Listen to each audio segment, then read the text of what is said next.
Next, for Uche to be worried about Lydia viewing Instagram stories is so ridiculous. Like, that just makes Uche look bad. Like, who cares?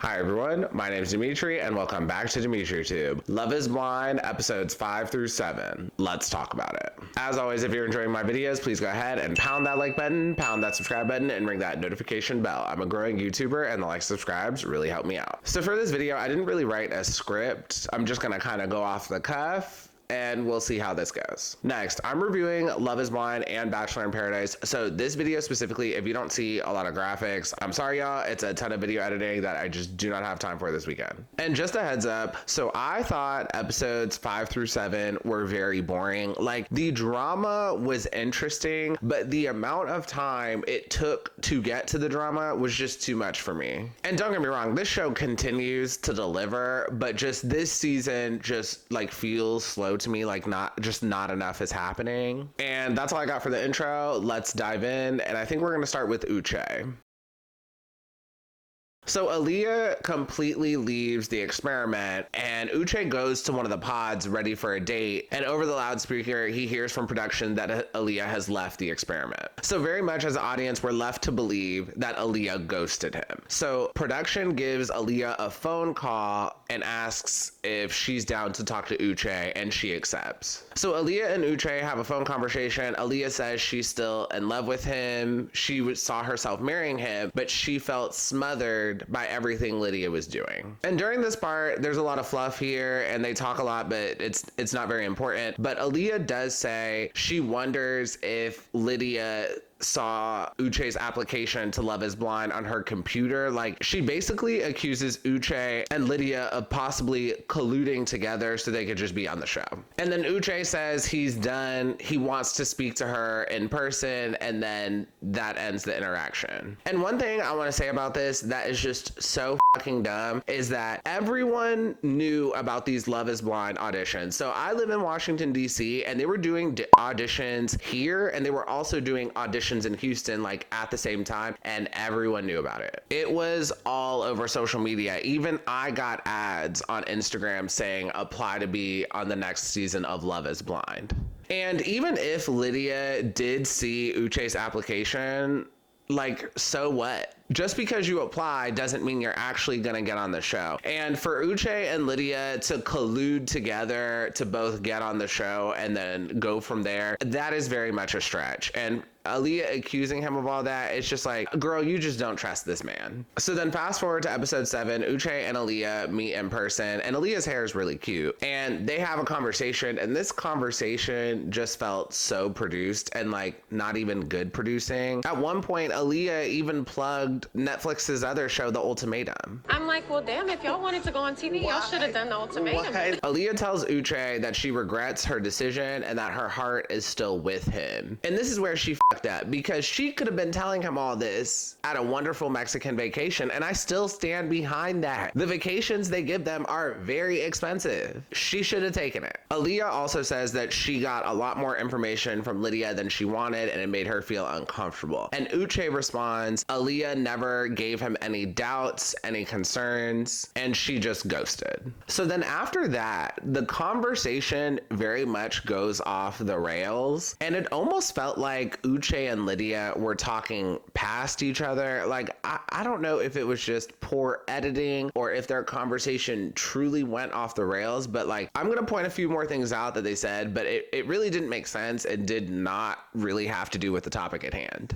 So Uche apologizes to Aaliyah for not opening up more about Lydia, which doesn't make sense. And then Uche continues and goes on to a story about how Lydia violated his privacy when they were together, and he basically paints her like some sort of stalker. And then Aaliyah questions Uche about why he was questioning if Milton was ready. And this was so dumb because Uche and Milton were friends, and I'm pretty sure Uche saw Milton as a little brother. I'm pretty sure all the guys in the house in their 30s saw Milton as a younger brother to them. And Aaliyah paints it as if Uche was steering Milton because of something to do with Lydia. But like, it had nothing to do with Lydia. Like, girl, have you seen the way Milton acts? He can be childish at times. So most people would question if he was ready to get married. And then after that, Aaliyah accuses Uche of signing up for the show to be with Aaliyah there. And then Uche accuses Aaliyah of leaving the show because she didn't have confidence in their relationship. And Uche ends it and does not want to get back together with Aaliyah. Okay, so let's unpack this. And this will be very quick. First, I'm glad Uche and Aaliyah did not end up together. Aaliyah does not trust him, which is very clear. But also at the same time, if conversations with Lydia made you so uncomfortable, why didn't you remove yourself from hanging out with Lydia? Like, you did not have to hang out with her. And not only that, you befriended her. Like, why did you continue to befriend her? And also, it could have been editing. Maybe she didn't stay on the show much longer after that conversation. We'll never know. But from our end, it looks like she continued to be friends with her after she was so uncomfortable. Next, I'm glad Uche did not give Aaliyah another chance. Ghosting is just not acceptable. And if someone ghosts you once, just leave them to the dead and do not give it another chance. Ghosting really fucks people up psychologically, and I can kind of forgive it in your 20s, but if you're still dating into your 30s, you should know well and good that ghosting is unacceptable. And don't get me wrong, I understand in some instances women do ghost because they feel like their life or their safety is in danger, but the majority of the time that is not the case. And not only did Aaliyah ghost Uche very much seemed like he could not get past the cheating thing, so Uche should not be with her. He just needs to move on. And the last thing I want to say about this interaction is Uche, to me, seems like he just wants to make himself look good at all times. This conversation was pointless for the most part, but it seemed like to me that Uche had no interest in getting back with Aaliyah at all. And it almost felt like he went to talk to her just to make himself look better. And the reason I think this is because what we're gonna talk about next, Uche talking to Lydia. So on episode 7, Love is Blind brings in all the couples and then some of the contestants from the pods that did not get an engagement for drinks and just for an overall kiki. So Lydia and Uche have a one-on-one, but this conversation is so pointless. Lydia has very much moved on. Like, she's not thinking about Uche and she's completely focused on Milton, but talking to Uche does make her a little emotional. And Uche keeps pushing the conversation, but Lydia eventually gets super heated and walks away. Next, if you made it this far in the video, please go ahead and pound that like button for the YouTube algorithm. And then Uche brings up Lydia's alleged stalking, and then Lydia accuses him of sleeping with another woman when they were talking. And basically at this point, it's just a he said versus she said. Everything they're accusing each other of happened off camera, so you can't really trust anyone. And personally, I thought this was very embarrassing for Uche. Uche says that he has various girlfriends, and Lydia keeps viewing the Instagram stories of these girlfriends, and the girlfriends are reporting this back to Uche. So this was very weird and confusing to me, because if these various girlfriends were uncomfortable with Lydia viewing their stories, or if they were under the impression that Lydia was possibly stalking Uche, why didn't they just block her? Why are they reporting this information back to Uche? That doesn't make sense. Next, for Uche to be worried about Lydia viewing Instagram stories is so ridiculous. Like, that just makes Uche look bad. Like, who cares? And lastly, Uche says that multiple women did this. I don't believe that for 1 second. There's no way multiple women reported back to him that Lydia was watching their stories. Like, I just don't believe that for 1 second. And overall, I think Uche did this just to try to make himself look good. Like, it feels like he's just super worried that he's gonna get a bad edit, so he's doing whatever possible to like make himself look good and try to make other people look bad, and it's just not really working. Also, this season, it seems like production is scraping the barrel for storylines, so it just feels like they pulled Uche because they need something to fill up the season. Next, let's talk about Taylor and JP. So JP is super quiet. This is just a man of very few words. And while they're in Mexico, Taylor and JP have a huge adjustment period, like they're having trouble adjusting to one another. But I will say this was kind of confusing to me because in Mexico, they looked comfortable with one another, but apparently it was a huge adjustment for them to be out of the pods. And Taylor is very much an overthinker. At one point, she even says she she cried overthinking their relationship one night. So I think this is important, but I will say I cannot relate to this. I'm not an overthinker. I'm just pretty basic, but it's wild to think about. Taylor has been thinking and thinking about their relationship because there's a disconnect between the man she had in the pods and the man that's in front of her, and she truly cannot reconcile it. And she cried herself to sleep one night over it. That is crazy.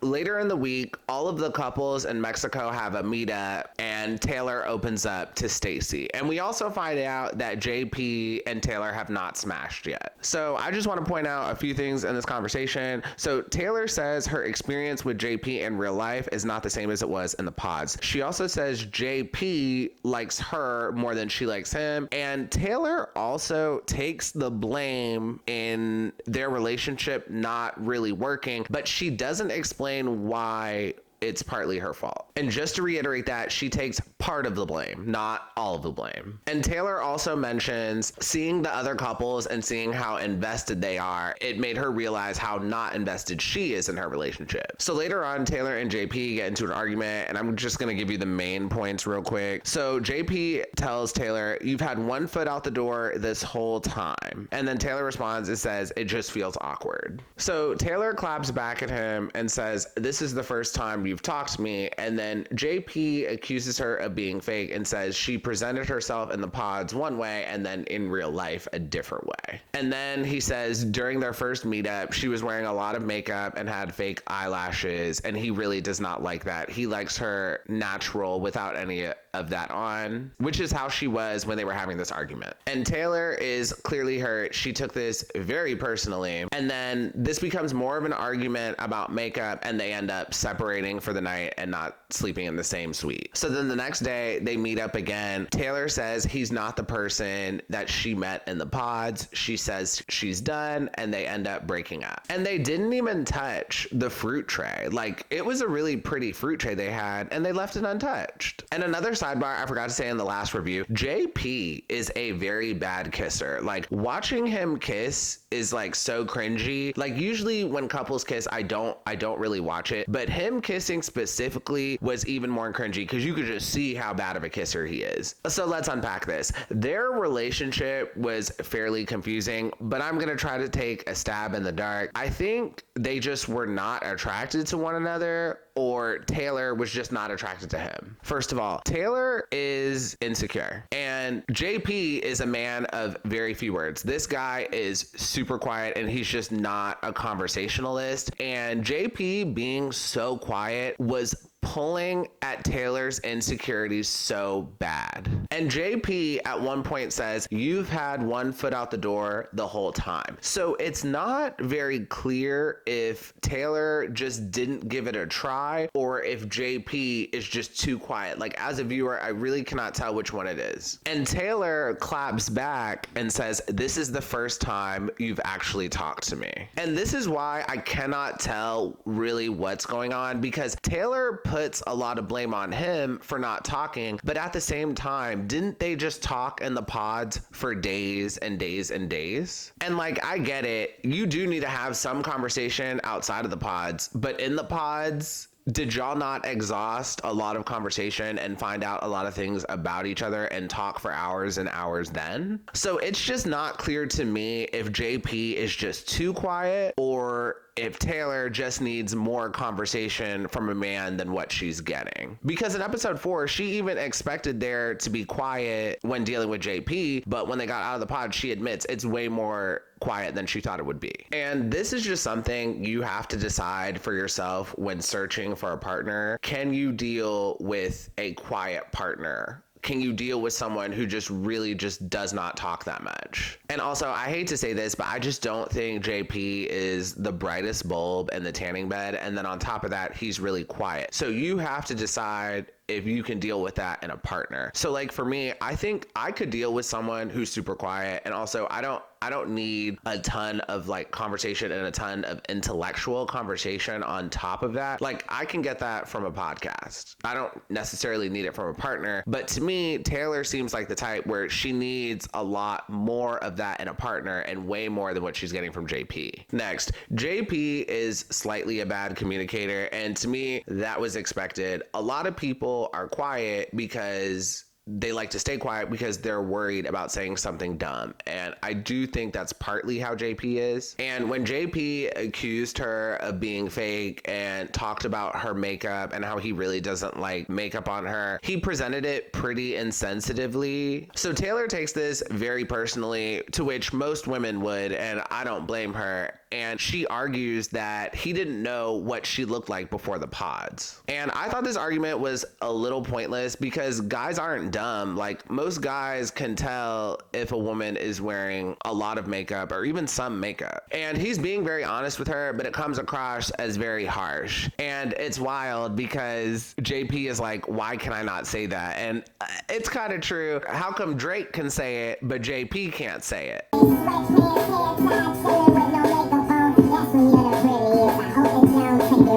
Literally, that was one of Drake's biggest bars, possibly one of the most known bars of 2009. So just a couple things I want to say about the makeup thing. First, y'all are on TV. So this is just kind of breaking the fourth wall in general. If I was Taylor, I would be like, I'm wearing makeup because I'm on TV. Like, I'm trying to present myself as best as possible. We're going to be on TV. Women on TV wear makeup and it makes you look better on TV. Next, Taylor the next day accuses JP of saying the makeup thing as an excuse for what's really going on. And I don't know if that's true. It's possible that JP is just a simple Texas guy and he prefers women without all the makeup. That's completely possible. Again, going back to that famous Drake line, there are a lot of men out there who don't want their partner to have that Hollywood look, and it's possible he's one of them. And overall, after watching their interaction and their conversation, I just think at the end of the day, they just either were not attracted to one another or Taylor was just not attracted to him. Next, at one point, Taylor says, it's just awkward. And I don't really like when people say that. So in terms of dating, in general, I do not like when people do this. When people say, oh, it was just awkward, or, oh, the vibe was off. Like, people need to use their words and be a little more specific with explanations. If you did not feel a connection with the other person, then just say that. Don't just be like, oh, it was awkward, or, oh, the vibe was off. And this is why I think Taylor just did not feel a connection with him, because instead of saying she didn't feel a connection with him, she just said it was awkward because she was trying to spare his feelings. Like, in general, Taylor is likely a better communicator than he is. And in general, women do tend to be better communicators. And I think she was just trying to spare his feelings. And to me, this is just a perfect example of like dating on the apps and then you meet in person and there's no connection. When JP and Taylor were in the pods and talking, it was fantastic. It was great. They were on the same page. But then when they met in person, the connection just was not there. And both of them are having a really tough time because they had such an emotional affair in the pods, but in the real world, they just cannot connect.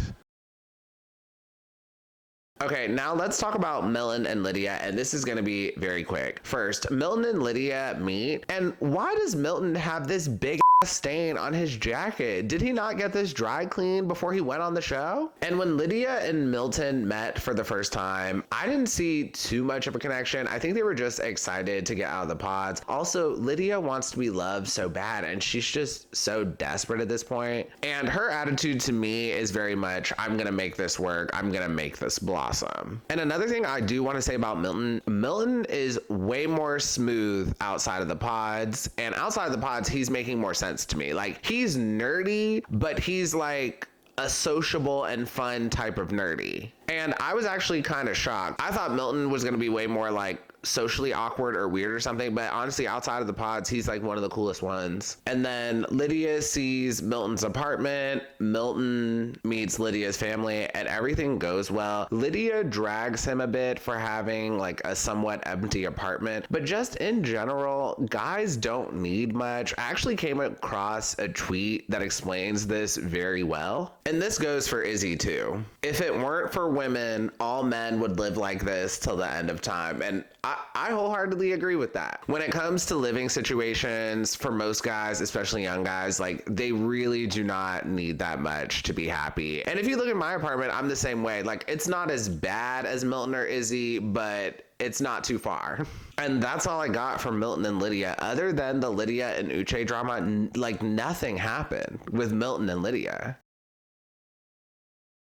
And lastly, let's talk about Izzy and Stacy. Straight up, I feel like Stacy is just not that into Izzy. When they're in Mexico, Stacy has a one-on-one with Taylor, and most of the time they're talking about Taylor and her relationship, but at one point Stacy's talking about Izzy, and overall she just does not seem that excited about him. And Stacy very much talks like she's settled. And it's not just one specific point, but just watching Izzy and Stacy overall, if you compare them to like previous couples from previous seasons, the women were more excited about their guy, like Jarrett and Ayana, or Zach and Bliss, or Kwame and Chelsea. Like the women in those relationships just overall were more excited than what Stacy's giving. So then after that, Stacy and Izzy go to see their respective living situations. And I say this every season, but I hate this part of the show because literally if I lived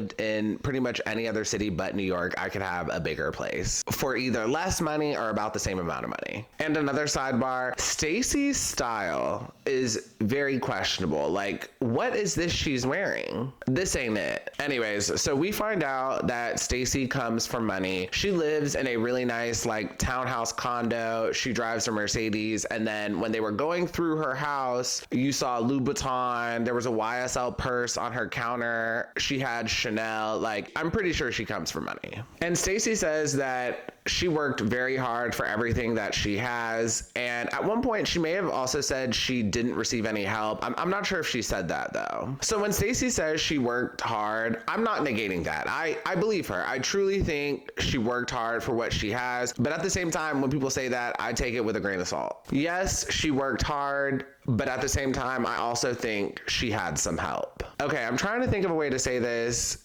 but without like dragging Stacy or being offensive.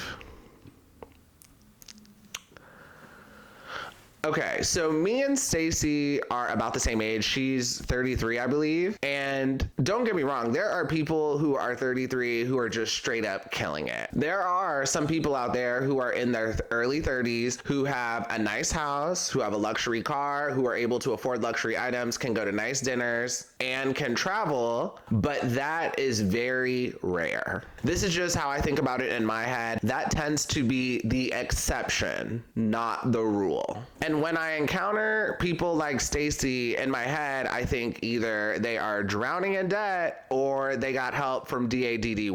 And I'm leaning towards the latter because at one point she says that her and her father have been taken advantage of before, and she doesn't like when her father always has to pay for things. She likes when a guy can offer to help out when he can or something like that. And then later on, when Izzy has a one-on-one with her father, they bring up the air conditioning failing again, and her dad says if the AC fails and she can't pay for it and you can't pay for it, it falls on me. So her father's open to helping out. And I'm by no means knocking Stacy. I do think she worked hard, but I also do think she had help. So then after that, we go see Izzy's place, and I thought Izzy's place was nice. He just doesn't have that much furniture, but like I said before with Milton, guys in general don't need that much. So there's two major issues that Stacy has with Izzy's apartment. So he only has plasticware and paper plates. He doesn't have actual glasses and plates. And also he has a drawer with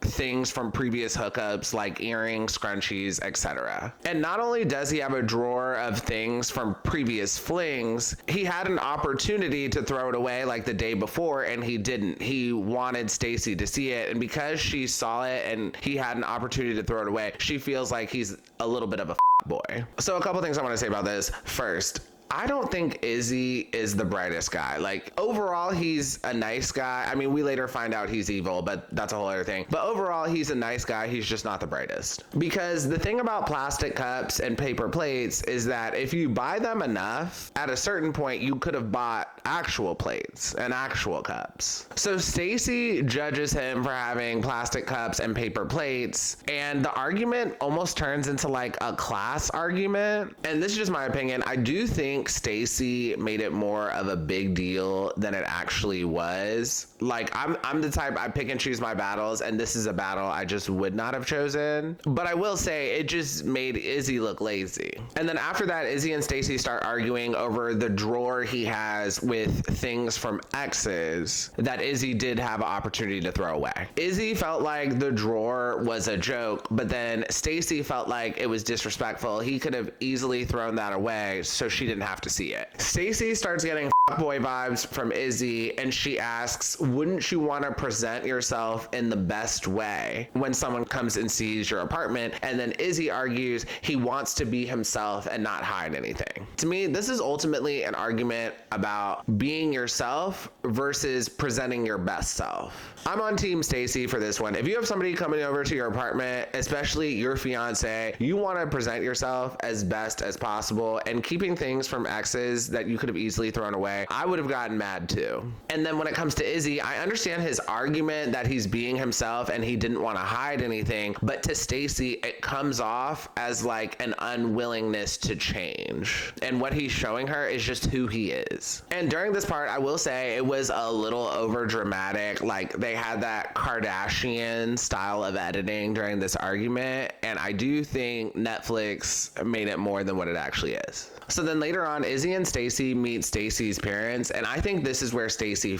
up. Stacy brings up the plastic cups and paper plates argument that they had, and I really thought she should have kept that argument between her and Izzy. She really did not need to bring that up to her mom and dad. But it's very clear that Stacy is very open and honest with her parents and her family, so it didn't surprise me that she brought it up, but I still think she should have kept that between her and Izzy. Next, Stacy also mentions to the family that Izzy has never been to New York City, has never been to California, and he's never had a passport. And Stacy is very surprised by this, and to me, this just shows how much of a bubble that Stacy is in. But in general, most Americans tend to be in bubbles. So in general, most Americans do not travel, let alone travel outside of the country. So Stacy doesn't really see how much of a privilege it is that she gets opportunities to travel. And when Stacy said that, I thought, oh, maybe she lives in a bubble, and in her bubble, the people get to travel and do luxury things. But also, I was surprised because she lives in Texas. So if you've never been to Texas, there's a lot of people who straight up just never leave Texas.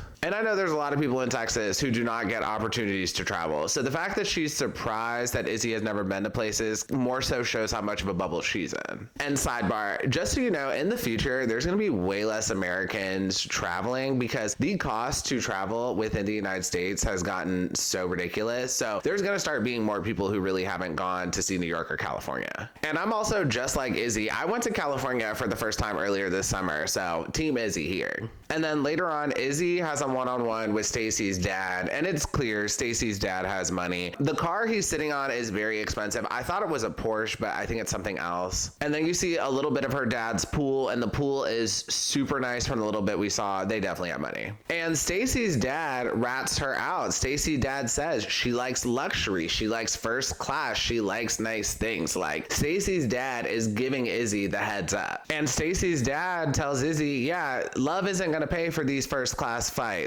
Just a heads up. After that, we find out that Stacy and Izzy are just pure evil. So during the meetup with all of the people from the pods, Izzy and Johnie speak for the first time. And in a confessional, Stacy calls Johnie a joke. She says that Johnie was like cool to her face, but the moment she found out Izzy was also dating Stacy, she talked about her to the rest of the house. And we also find out that Chris and Johnie are dating, but the only thing that's confusing is how come we got to see more of Zach and Bliss last season, but this season we're not seeing more of Chris and Johnie. So Izzy and Johnie have a one-on-one, and the conversation gets very heated. Izzy calls her sketchy and says that no one else in the house liked her. And Izzy also rubs in her face that he's glad about this decision he made, and he accuses her of telling him one thing but then telling something else to Chris. And it's very much like Izzy is mad for Chris. And Izzy really should not be this mad. It's like he's mad for Chris, but Chris is with Johnie. So it does not make sense that he's this mad. So Johnie claps back some, but she eventually ends up just removing herself from the situation, and she ends up crying and consoling Chris, and Chris consoles her. And this moment was really sweet. So after that, Izzy meets back up with Stacy, and he admits that he railed her, and then Stacy agrees with him and says that she deserved it. And Stacy also says, "Do not compare me to the mess," referring to Johnie. It's clear that Izzy and Stacy's mantra is, when they go low, we go even lower. Or whatever Michelle Obama said. And this is just my opinion. I think Stacy put Izzy up to this. Stacy is having a high school Mean Girls moment, and she's using Izzy to make Johnie feel worse. Because again, like I said earlier, I don't think Izzy is that smart of a guy, but this man knows how to talk to women, and he knows that he should not be talking to Johnie like that, but I'm pretty sure Stacy put him up to it. I truly just feel like Izzy is a pawn in all of this. And this just makes Stacy look evil because she got what she wanted. She won the man over Johnie did, and yet that's not enough for her. She has to go and make Johnie feel bad. Because even if Johnie was talking a lot of about her in the house, at the end of the day, she still won the man. So why does Stacy feel the need to do all this extra on top of that? And just one last thing to wrap up the video and leave on a heartfelt moment. At one point, I think it's Johnie, she's explaining how she met Chris at the airport after they left the pods. Apparently they were both at the airport waiting for their flights, and Chris was on the phone with his dad, and he walks up to Johnie, grabs her hand, and says, "I'm in love with this person." And that story was just so sweet. I absolutely love that. And honestly, now that we've seen more of Izzy, Johnie actually dodged a bullet by not picking him. And that is the end of the episode and the end of this review. If you enjoyed this review, please go ahead and pound that like button, pound that subscribe button, and ring that notification bell, and I will see you all next time. Have a good one. Bye.